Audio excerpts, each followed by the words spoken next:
लड़की नाबालिग है, लेकिन उस पर इल्जाम है अपने ही बाप और मासूम भाई के कत्ल का। जी हाँ, पिछले करीब 2 माह से पुलिस को चकमा देते रही। फिर कैसे मिला उसका सुराग और कौन था उसके साथ जिसकी पुलिस को थी सरगर्मी से तलाश। हम बात कर रहे हैं एमपी के जबलपुर शहर के बहुचर्चित पिता पुत्र के डबल मर्डर केस की, जिसमें 2 माह बाद पुलिस को बड़ी कामयाबी हाथ लगी है। आप देख रहे हैं क्राइम कथा। 14-15 मार्च 2024 की दरमियानी रात मिलेनियम कॉलोनी के ब्लॉक नंबर 363 में रहने वाले रेलवे ऑफिसर राजकुमार विश्वकर्मा और उनके 8 साल के मासूम बेटे तनिष्क का बेरहमी से कत्ल कर दिया जाता है। पुलिस की जांच में कॉलोनी में रहने वाले एक अन्य रेलवे अधिकारी राजपाल सिंह के बेटे मुकुल सिंह और मृतक राजकुमार की नाबालिग बेटी, जो मुकुल की दोस्त भी है, इन पर हत्याकांड को अंजाम देने का इल्जाम लग जाता है।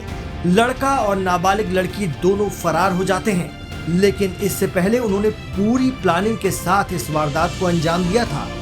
आरोपी लड़का और नाबालिग लड़की रिलेशनशिप में थे।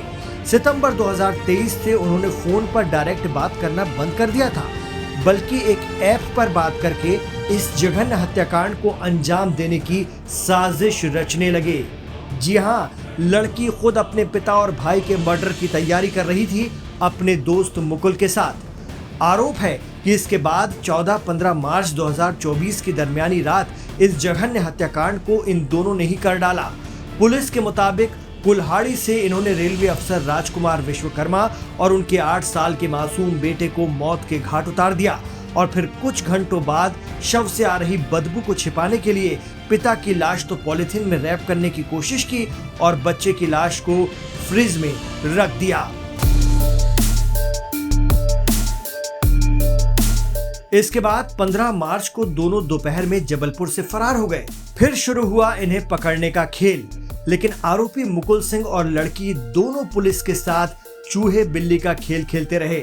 सीसीटीवी फुटेज खंगाले जाने पर वारदात के बाद दोपहर में मुकुल अपनी मोपेड लेकर कॉलोनी से निकलता दिखा। बताया जाता है कि इससे पहले आरोपी मुकुल और उसकी प्रेमिका के मथुरा में होने की जानकारी के बाद पुलिस वहां पहुंची और कई प्रमुख स्थानों पर लगे सीसीटीवी कैमरों की जांच की। इस दौरान आरोपी मुकुल का हुलिया बदला हुआ नजर आया। दोनों आरोपी 75 दिन से ज्यादा समय से फरार थे। इनकी तलाश में पुलिस टीमों को पुणे, मुंबई, कर्नाटक, यूपी, बिहार, बंगाल और नेपाल भी भेजा गया था, लेकिन इनका कोई सुराग नहीं मिल सका। मुख्य आरोपी मुकुल सिंह की जहां भी लोकेशन मिलती, वहां पुलिस के पहुंचने से पहले ही वो स्थान बदल लेता था। पुलिस के मुताबिक इस दौरान पैसे खत्म हो जाने पर दोनों कभी लंगर और गुरुद्वारों में खाना खाते तो कभी बिना टिकट सफर करते। पुलिस को दोनों आरोपियों के मुंबई, गोवा, पुणे और हुबली में होने की जानकारी लगी थी। जबलपुर पुलिस ने आरोपी की गिरफ्तारी के लिए इनाम घोषित कर दिया था और उसके वांटेड होने के पोस्टर छपवाकर कई प्रदेशों में भेजे गए थे। पोस्टर को देखकर हरिद्वार के एक शख्स ने लोकल पुलिस को सूचना दी।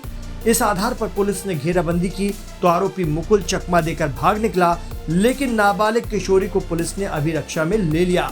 अब पुलिस बता रही है कि आरोपी मुकुल ने भी अकेले फंस जाने के डर से पुलिस के सामने सरेंडर कर दिया है। दिन पहले हरिद्वार पुलिस को एक सूचना मिलने पर उनकी कोतवाली पुलिस ने काफ़ी अच्छी कार्रवाई करते हुए जो अपचारी बालिका है उसको अरेस्ट किया और जो दूसरा आरोपी है वो वहाँ से फरार हो गया था, परंतु बाद में उसको ये डर था कि इस पूरे प्रकरण का उसे जो है जिम्मेदार बना दिया जाएगा, तो कल उसने थाना सिविल लाइन में सरेंडर किया है। मीडिया रिपोर्ट्स के मुताबिक पिता नाबालिग लड़की और आरोपी मुकुल के रिश्ते के खिलाफ थे। फिर दोनों ने प्यार में रुकावट बन रहे पिता को रास्ते से हटाने की प्लानिंग बनाई। 15 मार्च को पिता की हत्या होते छोटे भाई तनिष्क ने देख लिया था। फिर वो शोर करने लगा, इस वजह से दोनों ने उसे भी मौत के घाट उतार दिया। अभी तक जो स्टेटमेंट्स में आया है, कुल्हाड़ी का इस्तेमाल करके फादर और जो लड़की का भाई है उसका मर्डर किया। बच्चे का कैसे फ्रिज वगैरह और फिर बाद में इनको स्मेल कवर करने के लिए फादर को तो इन्होंने प्लास्टिक की शीट में रैप करने की कोशिश की और जो बच्चा था उसको इन्होंने फ्रिज में रख दिया।